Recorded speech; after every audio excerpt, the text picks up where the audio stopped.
Good day from Hong Kong to IWAC 2020 or 2021 participants, wherever you are. I am Julia Chen. Together with me are Christy Chan. Hello. Hi, Christy. Elsa Zhang. Hi, Elsa. Christelle Davis. And Vicky Mann. Hello. We are from 5 different universities in Hong Kong. We work on an English across the curriculum project together that aims to help students with the English they need to write and orally present their final year capstone projects, which are done in English for the vast majority of students in our universities. I would also like to thank colleagues from different universities who are joining us today here and they are our audience. So thank you very much. Now, let me start off by saying a bit about the Hong Kong context, which will lead to why we do English across the curriculum in Hong Kong, EAC in short, and why we make a mobile app called Capstone Ninja. Now, you may have heard that Hong Kong aims for its people to be biliterate and trilingual. So next slide. By that, we mean that Hong Kongers should be able to, next slide, write in Chinese and English, and to be able to speak 3 different languages or dialects, 1 Cantonese, the local Chinese dialect, 2 Putonghua, or sometimes called Mandarin, the official dialect in China, and 3 English. Of the 3, Cantonese is the local language spoken by the majority of people in Hong Kong. English and Putonghua are learned often for instrumental reasons, such as for study and work, for national and international communication, and for business reasons. So, next slide, please. Why do we do English across the curriculum? First of all, many students who enter university have difficulty with academic pursuit. Why? Because many schools in Hong Kong, as you can see here, use Chinese as the medium of instruction. That is, many students learned their subjects, for example, chemistry, in Chinese. But 7 of the 8 universities in Hong Kong use English as the medium of instruction. So in Hong Kong, most students use Cantonese in their daily life. The public exam that students do before they enter university only requires them to write up to 400 words in English. So many students' English is fairly weak and limited by the time they enter university. What about university English? Now, in Hong Kong universities, very often we have 3 semesters or 2 semesters plus a summer, okay, the fall, the spring, and the summer term. Most universities make it compulsory for students to take 2 or 3 English courses over the 4 years of their university undergraduate degree program. These courses are usually fairly generic in nature. They are on general academic English that include all 4 skills, such as reading, writing, speaking, and listening. A minority of the courses may be on ESP, that is English for specific purposes, such as the English that engineering students need to go into the engineering profession. As you can see on the 3 tables here on the slide, generally speaking, there is no English course in year 4, or even if there is one, it may be a very short course. Okay. But the vast majority of Hong Kong students need to do a capstone project in their final year, and they have to write their project report or do a mini viva in English at the end of year 4. Now, there are 3 more observations on top of the 3 that I've mentioned. And you can see on the right-hand side, one is that 2 or 3 standalone English courses that students take in year 1 or year 2 are not adequate in preparing students for the daunting job of writing a long capstone project report in year 4. 2, there is limited or hardly any curriculum space to add more standalone English courses. And 3, students who have taken the generic academic English subjects do not seem to be able to apply the writing skills that they've learned when they do assessments in other courses, such as those for their major studies. So we started doing English across the curriculum following the WAC model. We offer professional development opportunities for faculty to improve their own English. We work with faculty to decide on the aspects that their students need most help with to complete their writing or speaking assessment. Then we develop language learning resources that are assessment related and genre related. After that, in my university, faculty academics then find a way to disseminate these additional EAC language learning resources to their students, either by giving out hard copies in class, which happened before campus closure due to COVID-19, or via other online methods. EAC depends on getting government or university project funding to survive and to continue. Besides funding that we received from our own university, our team has received 2 large-scale competitive government funding, one in 2014 for 4 universities, and the other one 3 years later in 2017 for 5 universities. The data that we will present in this panel are from the latter funded project on a mobile app. Okay, for many undergraduate students in Hong Kong, capstone project is a major requirement. Next slide, please. A major requirement for graduation, and is highly challenging for reasons we talked about just now. But the thing that students spend many hours with each day, every day, even more hours than sleep, is their mobile phone. So 5 universities in Hong Kong joined hands to develop an in-house mobile app to address some of the language needs of our students from different disciplines when they write capstone project proposals and reports. The project involves English teachers, faculty academics, and technical staff. We have produced an app that has 3 main tools. Learning tool, as you can see here, with discipline-focused English learning materials. Now, I say discipline-focused because, for example, when engineering students log on, they see English learning materials related to engineering capstone projects. Okay, and when nursing students log on, they see nursing-related capstone project English learning materials. Okay, so that's why I say it's discipline-focused. The app also has a management tool and a communication tool, and we now have a short video to show you how our app works. In the final year of your major, you'll need to integrate and apply your knowledge and experience from the last 3 years into the capstone project. But maybe you feel stressed and worried that you may get lost in the journey? You are not alone. Capstone Ninja can help.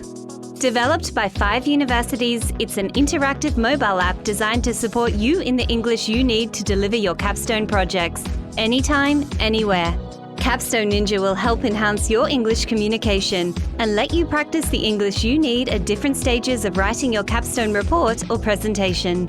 The app's 3 main features provide language learning tips to write and present your reports, a to-do list to manage your project ideas, and supervisor to student instant messaging. Browse through the learning modules and read about the major writing components of your capstone project. Take the pre-quiz to unlock the learning units and find more materials on writing and language tips, discipline-specific examples, and grammar use. Manage your goals with the to-do list. Meet all your deadlines with instant alerts for your tasks, including any missed deadlines. Add personal reminders that will appear on the timeline together with those from your supervisor and department. Use the chat feature to schedule meetings with your supervisor, give updates on your progress, or ask questions and share ideas. Switch between the single and group chat to check messages between your supervisor and group mates. What's more, Capstone Ninja has released a new optional feature, the weekly quiz. Test your knowledge on the language needed to write your capstone project, packed with questions on referencing, signposting, hedging in academic writing, and much more. See if you have what it takes to rank a place on the weekly board. What are you waiting for? Give it a try now. Download the app in the Apple Store or Google Play and sign in using your university credentials.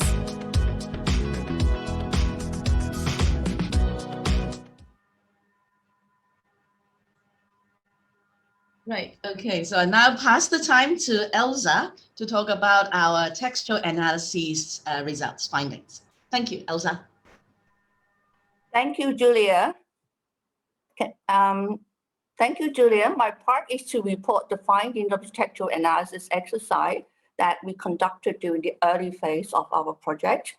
The purpose of it was to inform the design of the app module contents, and these app module contents teach essential academic literacy for writing effective capstone project reports. Next. As you probably agree, most students need training about research writing, and many of these skills are actually transferable and very useful. The textual analysis of framework we have adopted include 3 main areas. In area 1, we examine how well students can show the significance of research by including a relevant research gap and clear research objectives. In area 2, we look at how students develop their academic voice by using 4 types of meta discourse: hedges, boosters, attitude markers, and self-mentioned items. Last area, strengthening claims, we particularly look at how students situate the finding in literature of their views. In other words, we look at the research mapping techniques. So you may ask why these 3 areas. We believe that student writers should learn to write like expert writers, they should be able to justify the needs and significance of the research project. And they should be done pretty early in their paper, probably right in the introduction section. And they should be able to develop a writer voice when they need to hash a claim or emphasize a claim. And at times, they may need to show their attitude academically. And of course, being able to substantiate a claim with current literature will help them boost the credibility of the capstone projects and earn good grades. We have adopted a qualitative approach dealing with the textual analysis. And here are 5 universities that Julie already introduced, so I'm not going to repeat here. In this textual analysis, we also use the same framework to look at expert papers. And with the expert papers, we mean published papers. So let's look at how the analysis finding for part 1, in which we examine how a student can do research gap and research objectives. First, we look at the expert examples first, the published papers, excerpts first. I know that there are lots of work, so forgive me if I'm going to bore you or if you can really read them. So I will try to make things as clear as possible. If you look at the first example, and you can see ... and also in the second example, and you see ... in the ... area, and then there are chunks of in-text citation, which are mainly literature review to justify the research gap and research need. So after a lot of citation, like in the first one, in the ... area, and however, these studies have no consistency check and expert prioritization. Okay, so justifying the research need. Okay, and number 2, and also we see, although there is a large body of work ... okay, and then followed by a chunk of in-text citation, which are the literature, okay, related to the topic of the capstone, and then comes to the research gap. Very little is known about young people with disability and how they construct their sexual identities. And if you look at the third one, and at the very beginning, it says, so far, much of the evidence from field studies has demonstrated a high abundance of microplastic injection in bivalve. So it justifies the research need further exploration of the same topic. Okay, next. And if you look at the student sample, the student sample identify problems or aspects which they think are worthy of exploring, which are pretty good attempts. But these things or areas may not be based on any previous or related studies. Sometimes you see points like the example, the above mentioned, okay, and a rate of potential issue. However, in this paper, the main crux is on ship owner, okay, and we don't really know why, okay, and then in the above mentioned literature, you talk about something. However, okay, the scope of this paper is about something else. So this is pretty interesting, okay, and then it seems that coherence could be a problem. And literature reviews very often are missing in the paper, in the samples that we examined. And this problem is pretty consistent in the samples that we look at. And also words indicating that there is a research need or gap are often missing as well. Okay, next. We can see the next, and then we are going to look at research objectives. Sorry, my laptop really tiny. I have difficulty reading my own slide. Okay, we can see that. So we move on to look at the area of research objective. We can see that expert samples contain very clear indication of research aims with excellent coherence. For example, starting from the aim and then moving to the mentioning of the contribution of the project and also hinting the significance of it, and which is very important. For example, like the last sample, we could see that the expert writer presented objective of the study with a wide range of action verbs, effectively framing what to expect in the paper for the readers. And the action verbs are such as discuss, describe, and conclude. Next. Okay, in the students' sample, in the first one, the student writer listed the purpose in point form, a lot of them. And as reader, we may not be able to understand the coherence of the step and the expected contribution of the project, and also the relationship of the 6 points. And the second one, we can see that the student writer wrote the objective in a very, very long sentence, that's just one sentence for the whole objective statement. And maybe the student thought the objective statement has to be in one sentence. And the statement basically repeat the research methods rather than telling us the aim of the research, not to mention that the significance of the research is not really mentioned. The last one is better, but the second sentence, which is, by comparing the lab results, we can understand the distribution of abundance of microplastic. Also, the threats and impacts of microplastic on oyster are also investigated. I think these two sentences could be written better to hint the significance and contribution of the project, rather than simply telling us what the writer, what the student researcher can understand more about the topic at the end of the project. The focus should not be, the focus of the research objective should not be about their own understanding, but the contribution to the field. And next. So I'm going to make a really brief summary here of this part. So student samples show a lack of using relevant literature to highlight the research gap. And student sample show frequent use of templates to list objective statement. For example, is divided, the objectives are divided into 4 points, 4 folded, 2-fold, and or come as a list, things like that. And student objective statement often need to strengthen the coherence. And then, but expert samples show very good coherence and mention significant explicitly or implicitly, and which is good. Okay, and then the next area of our textual analysis, and then we ask this question: how well can students use meta discourse to show their writer voice? So maybe, okay, it's time that we can have a look at, refresh our memories of the meaning of these meta discourse items. Hedges are words that denote a writer withholding a full commitment to a proposition. And booster, a word that emphasizes the writer's force or certainty to a proposition.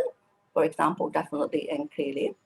And attitude markers are words where the writer expresses an attitude to a proposition or idea, like surprisingly, notably, unexpectedly, expectedly, exclaimed, excellent, I agree, etc. And self-mention, a word that contains an explicit reference to an author, like my, I, we, our, etc.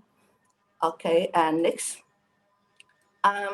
So let's look at hedges first. Expert writers use various ways to express caution. You can see lots of might, can, could in discussion section. And they use various hedging devices. They also use various hedging devices such as adverbs or adjectives, like the one that we can see in the second example. And however, it's still debatable. And also set phrases like to the best of our knowledge, etc., and not just could, might. Next. And when we look at the student sample, yeah, and especially I would say, students are doing quite well using hedges, and sometimes they're doing quite well using hedges, but sometimes they hedge too heavily, they hedge too much, and we can see double hedges. Like in the first example, might probably, sometimes perhaps it could be due to that this might probably because something like that, and then so as if they cannot say anything definite. And it seems that choices of hedges in student samples are quite limited. Many of them keep saying might and could. Next, so we look at another meta discourse, boosters, and from expert samples, and we can see a lot of booster use especially in the humanities and social sciences expert paper that we examined. And booster and expert samples are often used to emphasize the writer endorsement of finding in other studies so as to justify their own direction of the researches or the point that they are going to make. Like this one, we see ultimately question something, clearly demonstrate something. And so let's look at the student sample, and we can see good attempt of use of booster in student sample. But interestingly, the booster at times are hashed so as to make the booster appear to be milder. Okay, for example, in the second example, most of the data and result have already confirmed. So most of the data, so it's already hedging the booster already. Really interesting. Okay, so if you say data and result have already confirmed, and then so you are sounding pretty strong, but then there's a hedging device here. And in the last one, legitimacy of gender hegemony is further established by marginalization and subjugation. So I also think that the word further established is meant to be a booster, but it actually works like a hedging device here. It's pretty interesting. Okay, so now we move on to our third meta discourse, attitude markers used by expert samples, expert writers. Use of attitude markers in the expert samples is quite sparing. And there are more attitude markers found in expert samples of humanities and social sciences, though. When used, the attitude marker really show the attitude of the writer and show a high level of endorsement in a proposition or an idea. For example, in example one, an excellent demonstration, okay? And there must be reason that why the writer is modifying the demonstration is something very excellent and showing their own voice. In example two, the writer confirmed that expectation by saying it wasn't surprising. And in the last sample, the writer called something the greatest threat. And if we look at the student sample, and we didn't find many examples of attitudes in the student sample that we examined. And we found a few. So if you look at example one, the student writer used claim appropriately to show the low endorsement of a certain citation. And in example two, the student had used several attitude markers to show a rather strong writer voice. I would say these are pretty good attempts that novice writers are trying to show their voice. And in the last sample, the student used the word very, tries to show the attitude, very difficult, very controversial. Okay, and then now we look at the last meta discourse item, self-mention. Self-mention is used quite a lot in expert writing, and strictly speaking, in the like in the first example, in the study, it's not really a self-mention item, but it's a variety of self-mention used very often in expert sample. Okay, instead of saying we or I, so in this study, is often used. Personal pronouns, we, are often used to construct authorial identity in expert samples. For example, in sample 2, interview questions were developed in partnership between the co-researchers and myself for the focus group discussion, blah, blah, blah. Okay, and then we can look at the student sample. Now I'm using an attitude marker here, surprisingly, okay, and students did quite well in the student samples in using self-mention to construct authorial identity. Students are able to use in this study and also our finding to show academic voice as well. And I think this is something that probably mentioned by capstone supervisors very often, okay, telling them what to do about self-mention in papers. Okay, so here I have a really mini summary of the use of meta discourse.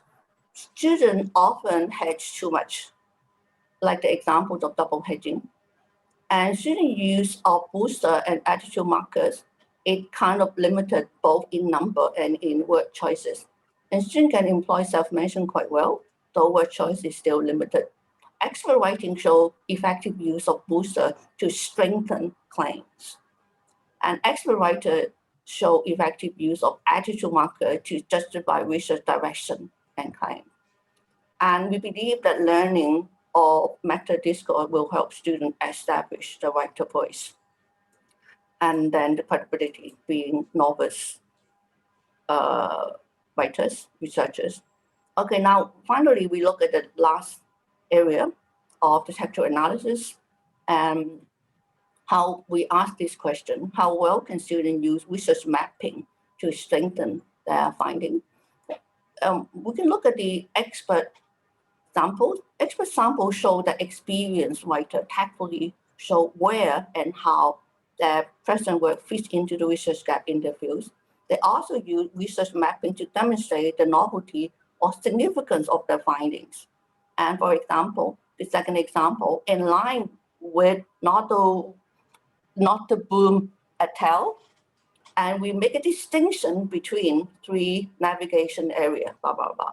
Okay, so situating their finding, we make a distinction in the literature of the field. So let's look at student sample. The analysis of the student samples shows that students often failed to show the relationship between the findings of the current report and published paper. And so if you look at the example 2, and then as shown in figure 4.2, and it proves that. So it's simply the interpretation of the data and not really situating the findings in current literature review. Okay, and now I'm going to make it, we're running out of time. I'm going to make a summary of this last area of textual analysis. Most student samples fail to show the relationship between the finding of the report and typo and published studies. And student sample may indicate that research mapping is done, but there is no citation to support the mapping. An expert sample tactfully show how their findings fit into the research map in the field and show significance of the research, which is very important. Okay, and before I hand over my part to Christelle, I'm going to make a summary of the summary. And finally, and our thoughts, students need to really thicken the scholarly substantiation by making better use of literature review to justify the research gap, research need, and hence the significance and justify their claim. And they also need to learn how expert writers show their writer voice by using meta discourse appropriately. And this way, we hope that our students and can earn the credibility of insider, telling the beautiful research stories. The last slide shows some of the references I use. So I'm going to hand over the next part to Christelle. Thank you. Thank you, Elsa. So I'm going to talk about the user feedback from both the students and the supervisors, and overall it was mostly positive. Next slide, please. Okay, so we know that we have more than 4,000 registered users of the app, but we recently collected feedback from approximately 59 students and 9 supervisors via a survey. And we also conducted some in-depth interviews with users from across the 5 universities. And we focused on the issues of why and how they use the features of the app, and also which features they found most or least useful and why. Next slide, please. So it's really important to take a look at firstly why and how they use the app. Next, thank you. To start with, we can see from the results that most students downloaded the app when it first became available. And also next. Thank you. And those that did not download it indicated it was because their supervisor did not use it. And also those that did download it said it was because their supervisors required them to do it. And sorry. And this suggested that buy-in from the discipline teachers were really essential. For example, there was feedback from HK Baptist University specifically. Those that found it useful believed it was their supervisor's recommendation was the most effective way of promoting the app. Okay, so next let's look at did they find it useful? Overall, the supervisors had a more positive view of the app than students. One supervisor even stated that he doesn't have time to proofread his students' work or give comments before they submit it, and he hoped that this would save him time. There were other comments from supervisors sorry, can you go back? Including that the app reduced their workload as it had the key deadlines preloaded, and it also sent automatic reminders to the students. So next, I'm going to start with talking about the feedback from students in particular, and we're going to look at which features that they found most useful. Next, thanks. So the students voted that the learning modules were the most useful feature of the app. This is unsurprising because we know from our data that approximately 600 learning modules were completed by the students in the last academic year. Next. And the comments included that it was easy to follow, relevant and appropriate for their final year project. And most students agreed that it could be used to supplement their English language learning. Next. Good. They also pointed out that showing the format of the final year project, instructions on how to write each section of the report, and the sample text and examples were extremely useful. Further to that, they found the sections on citations, referencing, and academic vocabulary to be somewhat useful, but they appreciated the bite-sized format of the learning modules and how they're nice and short, clearly laid out, and give the right level of detail, which meant it was easy to digest the contents. However, there were some discipline-specific differences in opinion. For example, some business students did comment that they found the materials too general and they required very specific guidance for their final year project. Next. Okay, sorry. Oh, no, this is right.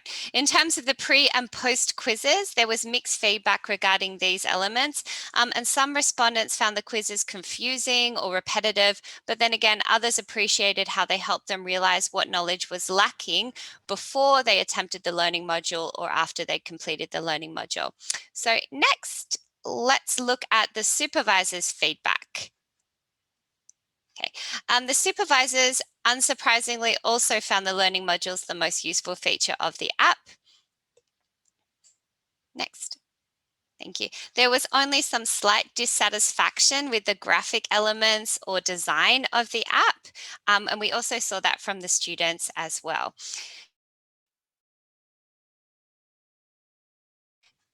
Next, please. Thank you. Several interviewees praised the design of the learning materials as being easy to follow, appropriate, and relevant for the students. And moving on. Thank you. Two other features that both the supervisors and students commented on were the chat and the to-do list features of the app. Now, it was very interesting to read their feedback in relation to these two features, as we considered them to be quite novel or innovative when we first conceived of the app contents many, many years ago. But we know that the chat function was accessed almost 2,000 times by students and supervisors. It received mixed opinions, however. About half of the student respondents found it useful as it could protect the supervisor's privacy, but it still assured the supervisee's message was read. It gives them more confidence than using regular email, which often gets buried in somebody's inbox. A few students from PolyU, for example, used the chat function because their supervisor required them to do so rather than email or other communication methods. Supervisors also commented that they liked the chat function because they didn't have to give out their private mobile numbers to students. For those that preferred to use WhatsApp, it is likely because it has additional functions. For example, voice messaging, can make phone calls, and you can also send and attach draft and proposal files, which is something that our app cannot do yet. A few supervisors also suggested that they use WhatsApp purely out of habit and because their students were already used to it. Moving on to the to-do list. Okay, this was utilized about 100 times in the past year. Again, there was mixed feedback related to this feature. On the one hand, the style of the to-do list and how it displays the remaining weeks, not just the deadline before a deadline, was seen as a strength. One responder actually said that this feature was a lifesaver because emails were often ignored, given that they receive so many emails from their department and administrative units. A particular group felt very strongly that this was actually the best feature of the app, as it saved them missing important deadlines for ethical clearance, which is often missed by novice humanities researchers because it's something that they're not aware of. Furthermore, please. Thank you. Some students also found it useful to set up their own internal deadlines and argued that it provided a professional flow and order of tasks, which made their project less overwhelming. This was extremely positive as it was one of our intentions when we designed the app. Okay, and the simplistic layout of the timeline made it very clear to students about their current projects. On the other hand, there were some students who claimed they were likely to use the calendar feature on their phone or email account to set their own reminders, and they also argued that emails directly from their department or supervisor would likely be more up-to-date or reliable than the app, so they didn't trust the app's contents. And some students also suggested that this feature was unnecessary since they had limited deadlines to keep up with anyway. And finally, next, suggestions for the future development. The students in particular had many suggestions for how to best improve the app. There were many comments about the app's design and look. Students from PolyU, for example, commented that the app design was too simplistic and it was not, and I quote, pretty to look at. They would like more in-depth grammar features in the My Learning section. There were some comments that the processing time was a little bit too long and there was lagging. And students from City University in particular requested that the app could be integrated into their learning management system, Canvas, so it's more efficient use. Okay, thank you very much. That's all for me about the feedback. I'm going to hand over to Christy and Vicky to talk about some of the successes and challenges of the project. So after 4 years of hard work building a one-size-fits-all platform, our team has reflected on the achievement challenges in this journey. Christelle just report on some of our successes in the user feedback. Now it's my turn to discuss the challenges we have faced. The idea of a one-size-fits-all program is indeed very challenging for multiple disciplines, namely science, engineering, social sciences, humanities. And given the learning content involve long and contextualized texts with disciplinary jargons and vocabulary and different referencing style.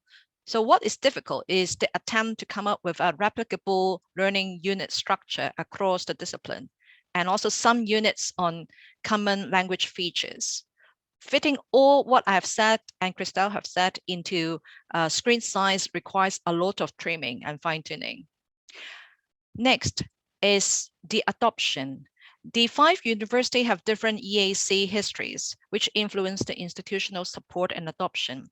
Some like PolyU and CUHK have their language center head who have strong belief in EAC, have made huge effort into institutionalizing policies to infiltrate EAC into the curriculum. For example, PolyU has the reading and writing requirement for all students.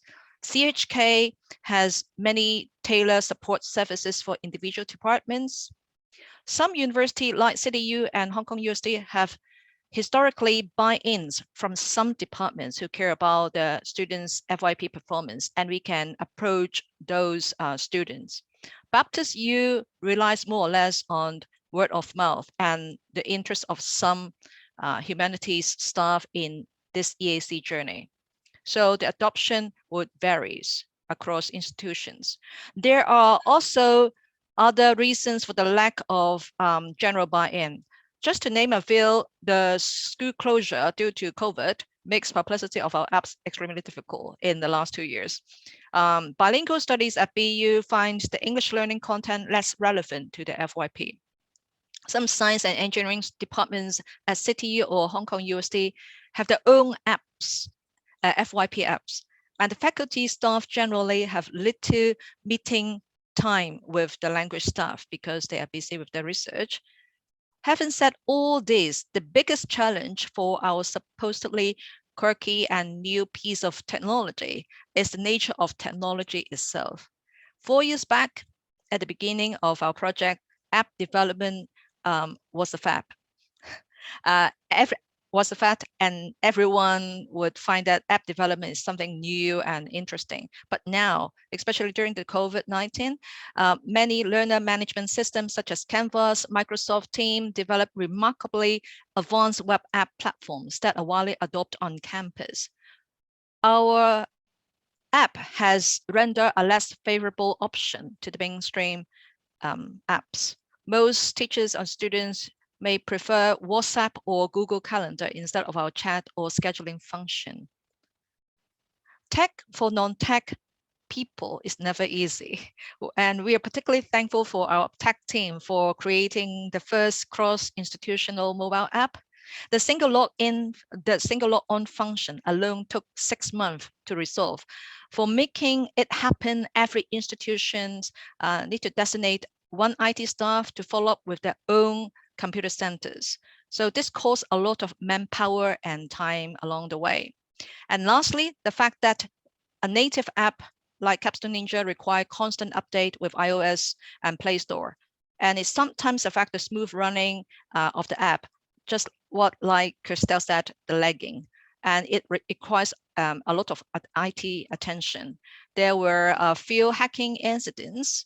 So I'll salute to the tech people who have the greatest patience in explaining and documenting things with the non-tech language teachers in every meeting. We do owe the tech people for making our dream come true. So next, Vicky will continue with the recommendation. Thank you, Christy. So considering the challenges mentioned above, our team believes that the most effective way to encourage more students and supervisors to use the app is to institutionalize, integrate, and infiltrate EAC at the university, faculty, and departmental levels. So for instance, the app could be incorporated as part of the university FYP curriculum or as a mandatory requirement in capstone project related preparation courses or co-curricular activities.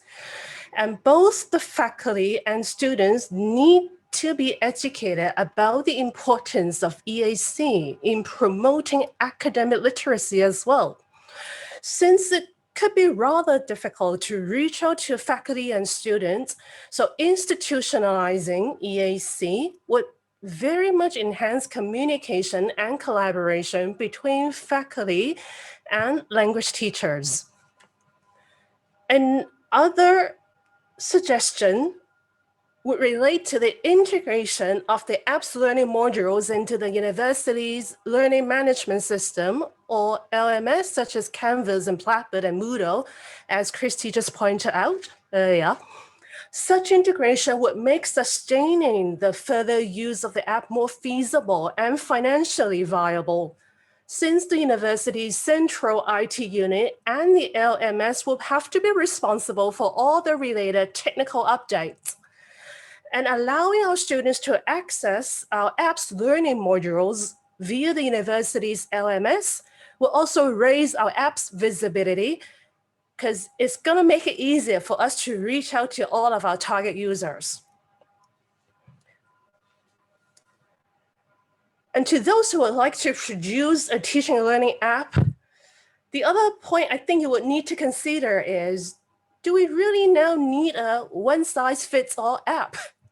So as introduced earlier, Capstone Ninja is very much like an all-in-one app incorporating learning, management, and communication tools. But after 2 years of rolling out the app, next slide, our conclusion is maybe it's more advisable to make project management and communication tools optional, and more effort and time should be spent on designing the learning modules instead. And why? Because after all, our goal is to offer support to help students communicate and write effectively in English in the discipline. And in fact, results from need analysis and textual analysis, as pointed out by my earlier, by my teammates earlier, strongly suggest that there is a need for discipline-specific English learning resources for capstone project writing. And user feedback also indicates that our learning modules are highly appreciated by our student users and FYP supervisors, because the English resources can meet students' diverse needs as well as the different motivational levels and different expectations in their own institutions. That's the part that I would like to go over regarding recommendations. Maybe Julia, you could maybe wrap up our presentation in a few sentences.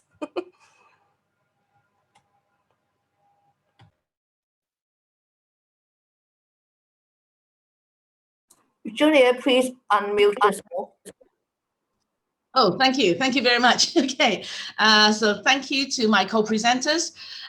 Over the last few years, we produced this app together and to try and help our students with the discipline English needs that they have, especially when they write their capstone projects. Now, we will now start the discussion section of the panel and open the floor to the audience. Would any of you have any question for us?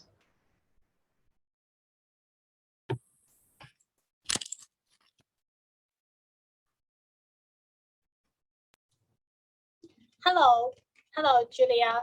Hi, Mary. How are you? And the team, thank you very much. And this is a very interesting project. I've got a question. Did you face any difficulties in your EAC work? Okay, thank you. Thank you for the question, Mary. Did we face any difficulty in our EAC work? Yes, we did, definitely. We faced a lot of difficulties and challenges. Okay, so let me go first and I'll see whether my other teammates have anything to supplement. Okay, now, so in my university, for example, EAC is not in the establishment. Okay, we do not get a central budget from the university to do EAC. So we need to keep bidding for project funding from different sources. Okay, and then EAC being not in the establishment also means that most English teachers do not get time off or teaching release to work on EAC.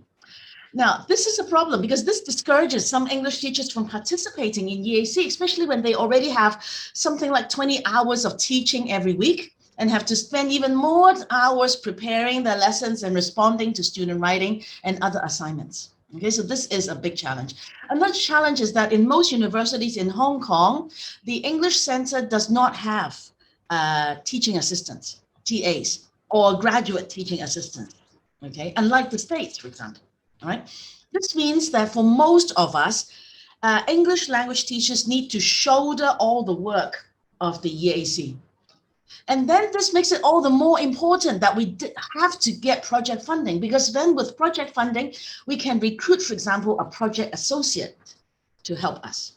Okay, but even then, when we get funding, usually with one funding per university, we can only recruit one project associate and not more. So English teachers still need to shoulder a lot of the work. Okay, so that's some of the challenges and difficulties I can think of. Are there supplements from other teammates here? So I think, the EAC work at CityU, as at PolyU, is very labor intensive. We got project fund to set up the service, but every year we have to solicit the funding to sustain it. So we use the fund to create some online resources, but we all know that our students rely on more personal touch, mentoring and teaching. So that is the most difficult part. And these days the funding is not very good. So I do feel that the funding is the most difficult part. Yes. And there's no guarantee for funding. We have to bid for this. Yeah. Right. So challenges abound, and it takes a determination, strong partnership, and a lot of goodwill to continue. And I have to say, I'm very fortunate to have some really good, highly dependable colleagues that we can rely on and work together with. Yeah. So Mary, thank you for your question. Other questions? Thank you, Mary. Thank you. Other questions? Can I ask a question? Please. Siu Chong, please. Yes. I think this is about textual analysis because English teachers introduce the need for hedging to students as an important feature in academic writing when we teach them EAP in their first year of university. So do you think this practice of introducing hedging as an important feature in year one has a negative impact on the students' ability to establish the writer's voice when they write their research project in year 4? Thank you. Maybe Elsa? Yeah. Thank you, Chong. Right, Chong is from Hong Kong UST. So I really understand your point, because I have also taught year 1 English courses as well. Now, and I guess yes and no, and because we really need to teach students how to handle their finding and claim and establish credibility by not saying something too absolute about their claims, because like in science disciplines, it's very difficult to prove that something is factual and is true. So using hedging devices probably is a must. But I think what is missing is that we can also start early telling students that they can develop their authorial identity and writer voice by showing to people what they endorse and what they don't endorse, and how much they believe in something by using booster and attitude markers. And I think you asked a really, really good question. It is not really only the issue of our student learning, it's also the issue of the teachers teaching as well. And my suggestion is that in year 1 and year 2 course material, we can start introducing booster and attitude markers.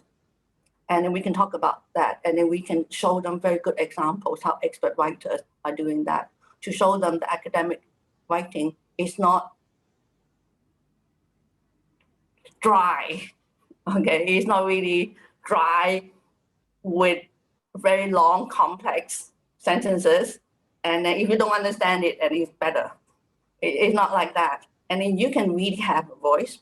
But having a voice doesn't mean that you are saying, in fact, actually, obviously, crystal clear, not that kind of set phrases that we use in our daily language. And then May I add a point right here? Yeah, Okay. yes, sure. Because we are also revising some of our courses, it's Yes. important to teach our students the audience awareness when we are talking to general audience and talking to all experts. They have we teach them the meta language, and they got to be flexible to analyze the text that they are going to the genre that they are writing for. If it's just general academic paper when compared to writing for journals, it's better that they have to read some journals, okay, that is really publishable in that, yeah. And look at the features. Somehow some journals would require you to have a more stronger authoritative voice, okay, or authorial, the author voice should be stronger, but some of the other ones may want you to hatch. They got to be flexible. We teach them the mental language. They do the analysis on their own. It's a sort of lifelong learning. Exactly. Yeah, and it's always a danger that we teach them and they think that this is the only way to do. So I think that this is an issue related to teaching as well, not only about student learning. Have I answered your question, Chong? Yes, thank you. Thank you. Good, thank you. Another question, maybe? I guess. Hi, I'm Eunice from HAUST, and I have a very simple question. I'm just curious about the project name, Capstone Ninja, because I speak also Japanese. So how did you come up with Ninja? It's a very interesting name to me. Yeah, anyone?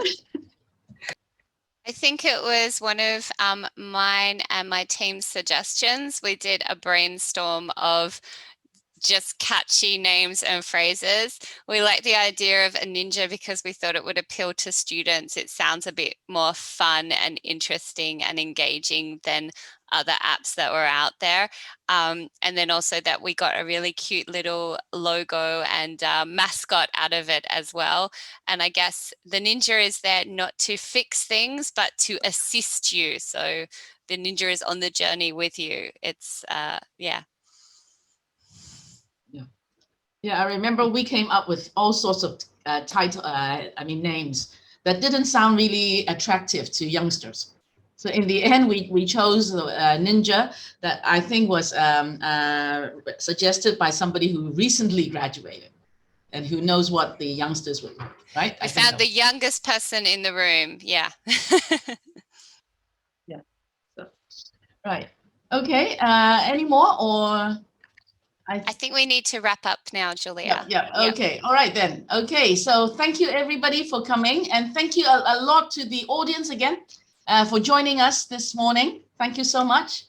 And okay, thank you very much. And we wish IWAC all the best as well. We are very glad to be able to participate in IWAC this year, and we look forward to more communication and collaboration between DAC and WAC. Thank you all. Have a good day. Thank you very much.